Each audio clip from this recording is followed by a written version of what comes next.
वाल्मिक कराड सामाजिक कार्यकर्ता आणि गरीब राजकारणी आहे. कराडच्या वकिलांचा कोर्टामध्ये हा दावा. हत्येचा आरोप राजकीय द्वेषापोटी झाल्याचाही युक्तिवाद आहे.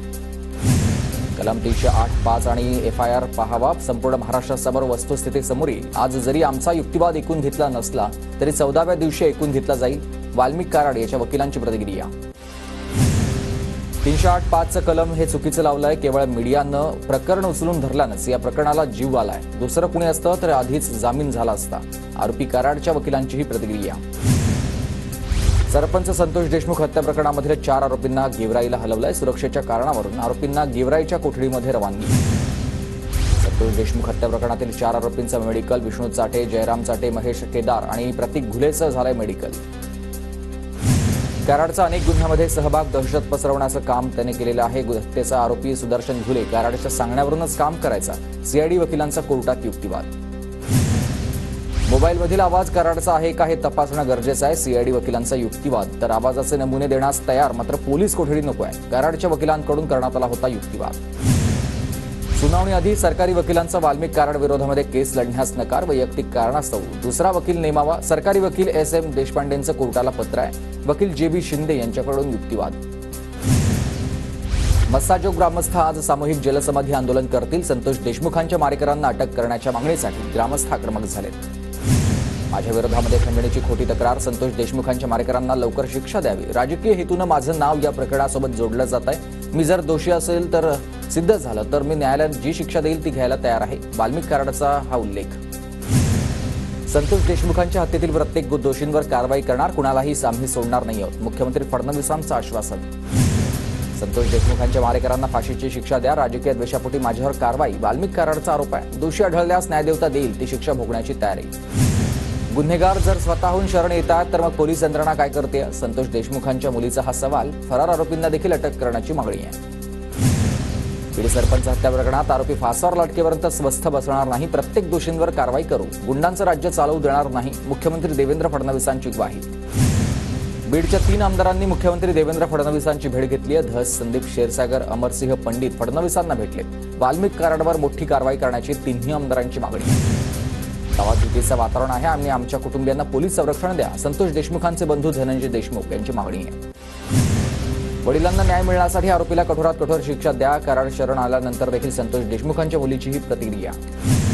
वाल्मिक कराडच्या समर्थकांकडून कोर्टामध्ये गोंधळ घालण्याचा प्रयत्न. कोर्टाच्या आवारामधील गाड्या बाहेर काढण्यासाठी दमदाटी. कोर्ट कर्मचाऱ्यांना वाल्मिक कराडच्या समर्थकांकडून दमदाटी. अध्यक्ष म्हणून अजितदादांची मुंडे राजीनामा घेण्याची जबाबदारी आणि धनंजय मुंडेंच्या राजीनाम्यावर जितेंद्र आव्हाडांचीही प्रतिक्रिया. तर अध्यक्ष मान्यता देत नाहीत तोपर्यंत मुख्यमंत्री काही करू शकत नाही. आव्हाडांचं वक्तव्य.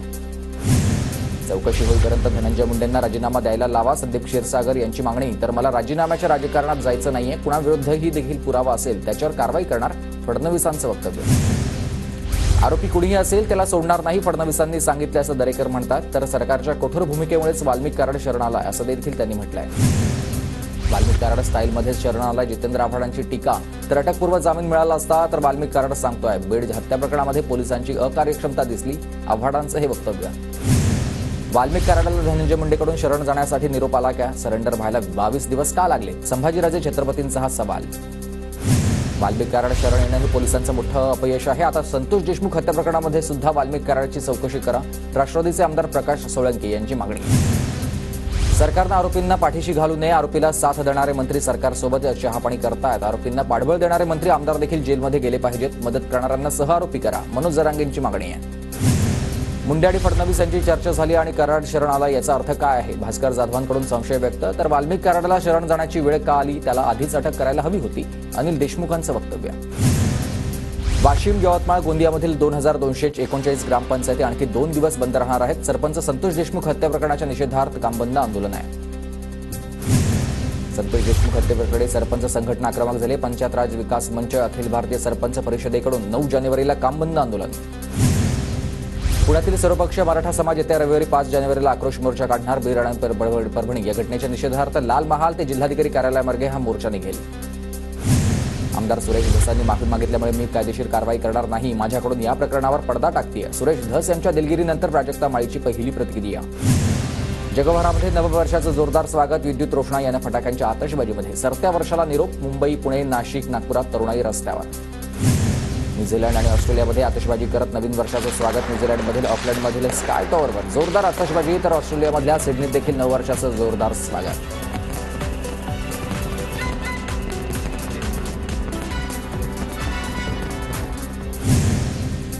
जगातील सर्वात उंच इमारत बुर्ज खलिफा नववर्षाच्या स्वागतासाठी सज्ज. काही तासांच्या फटाक्यांच्या आतषबाजीमध्ये नववर्षाचं स्वागत झालं.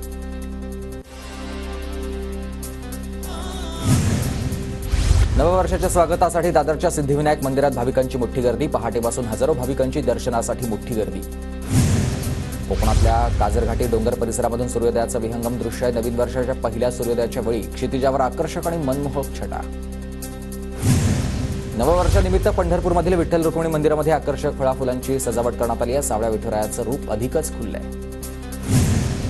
नागपूरमधील प्रसिद्ध गणेश टेकडी मंदिरामध्ये मोठी गर्दी झाली. भाविकांकडून टेकडी गणेश मंदिराचं दर्शन घेऊन नवीन वर्षाची सुरुवात. नववर्षाची सुरुवात संत गजाननांच्या दर्शनानं झाली आहे. शेगावमध्ये भाविकांची मोठी गर्दी होती. पुण्यातील श्रीमंत दगडूशेठ हलवाई गणपती मंदिरामध्ये भाविकांची मोठी गर्दी झाली आहे. भाविकांच्या गर्दीनेच मंदिर परिसर गजबजलेला आहे. साईच्या दर्शनासाठी शिर्डीत भाविकांची मांदी आली. नववर्षाच्या स्वागतासाठी भाविकांमध्ये मंगलमय वातावरण. प्रगतिशील गतिशील महाराष्ट्राच्या निर्धारासाठी एकजूट करूयात. मुख्यमंत्री फडणवीसांकडून नववर्षाच्या शुभेच्छा. मुख्यमंत्री देवेंद्र फडणवीसांचा 2024ला निरोप. जनतेने दिलेले प्रेम आणि आशीर्वादाबद्दल व्यक्त आभार केलेले आहेत आणि फडणवीसांकडून 2024 वर्षातील काही खास आठवणींना उजाळा देत ट्विट करण्यात आला आहे.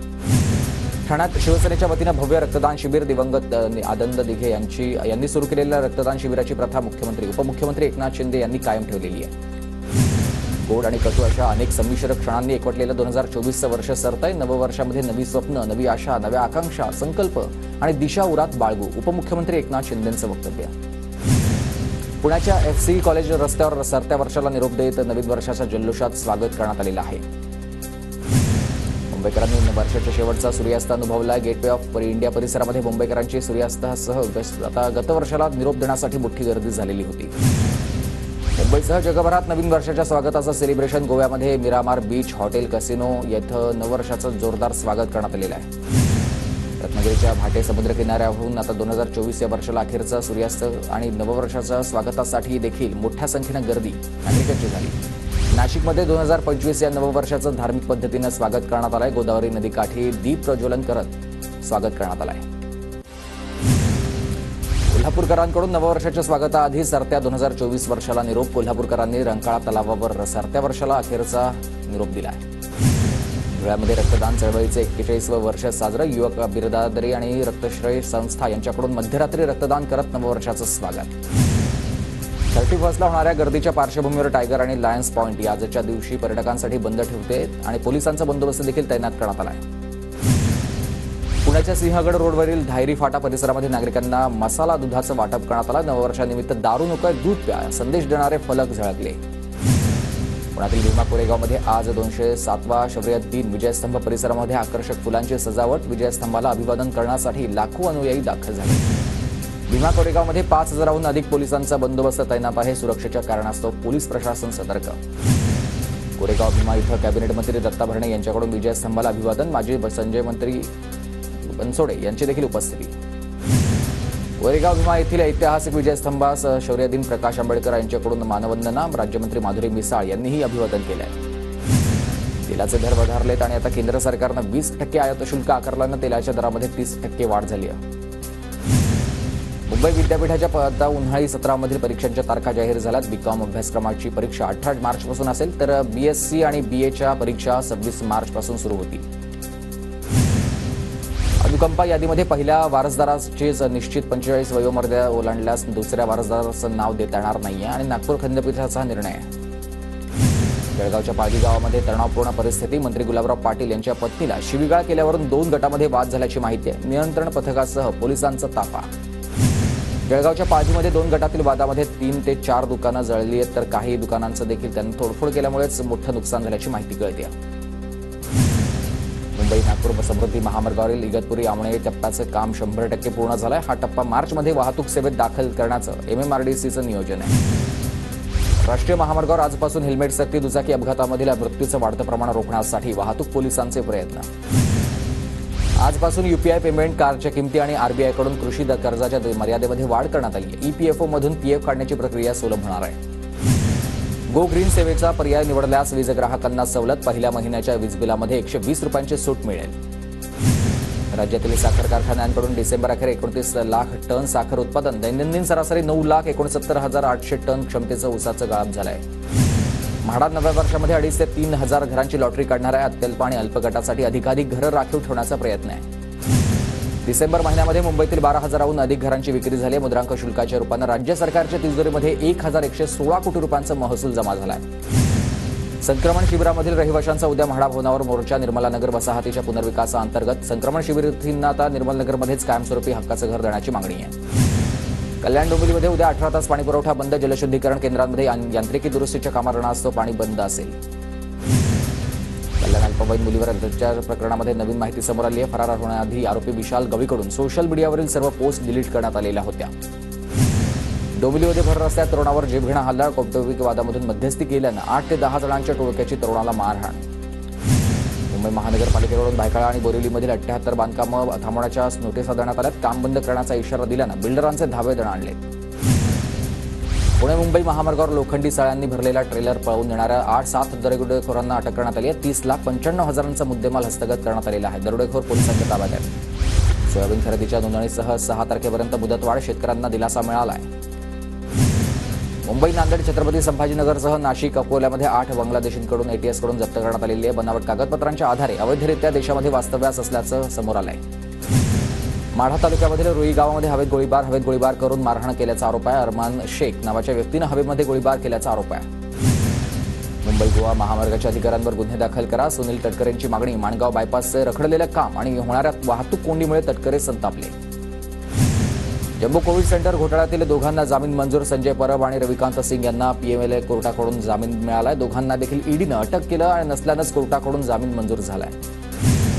पुण्यातील ठाकरे गटाचे 5 माजी नगरसेवक भाजपमध्ये प्रवेश करणार. 5 तारखेला फडणवीसांच्या उपस्थितीत बाळा ओसवाल, विशाल धनवडेंसह 5 जण भाजपमध्ये प्रवेश करतील.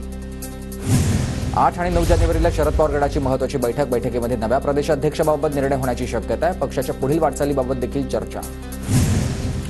परिवहन क्षेत्रामध्ये 3 वर्षामध्ये नवीन ईव्हीएम धोरण घोषित होणार आहे. 15 वर्ष झालेली वाहनं भंगारामध्ये काढावी. मुख्यमंत्री फडणवीसांचे निर्देश. विशेष सहाय्याच्या योजनांचे अनुदान डीबीडीच्या प्रणालीद्वारे आता मिळणार आहे. तर जात पडताळणी प्रक्रिया देखील ऑनलाईन करण्याची मागणी आहे. सह्याद्री अतिथीगृहावर झालेल्या बैठकीत मुख्यमंत्र्यांचे निर्देश आहेत.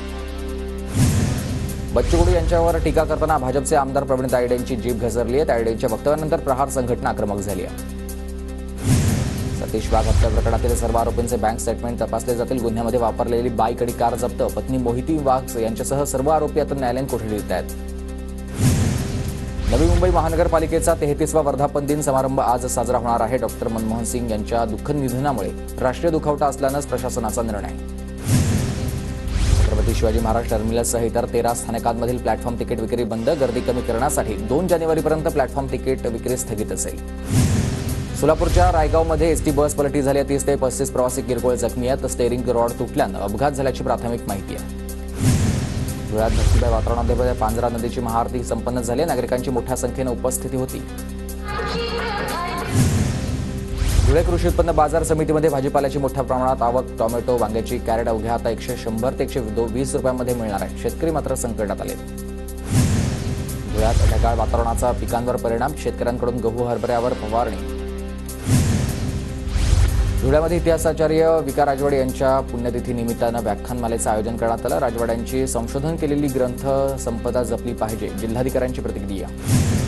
नंदुरबार जिल्ह्यामधील मोठ्या प्रमाणावर रुग्णवाहिका नादुरुस्त अवस्थेत आहेत. सामाजिक संघटनेकडून रुग्णवाहिका तातडीनं दुरुस्त करण्याची मागणी. नंदुरबार जिल्ह्यातून जाणाऱ्या बऱ्हाणपूर अंकलेश्वर महामार्गाची दयनीय अवस्था आहे. महामार्गाचं काम संथ गतीनं होत आहे. नागरिकांना त्रास होतोय. शहादा आगारामधील अनेक बसेस उशिरांना धावत असल्यानंच पालकांचा संताप. आता बसमुळे विद्यार्थी वेळेवर शाळेत पोहोचत नसल्यानंच शैक्षणिक नुकसान होत असल्याचा आरोप आहे. सांगलीत कुंडल योजनेचा वीज पुरवठा खंडित. 13 गावांची तब्बल 3.25 कोटींची थकबाकी आहे. पाणीपट्टी भरण्याचं आवाहन आहे. धुळ्याच्या शिरपूरमध्ये अवैध दारू वाहतूक करणाऱ्याच्या बुसक्या आवळलेल्या आहेत. 1,88,440 रुपयांचा दारू साठा हस्तगत करण्यात आला. राज्य उत्पादन शुल्क विभागाची कारवाई.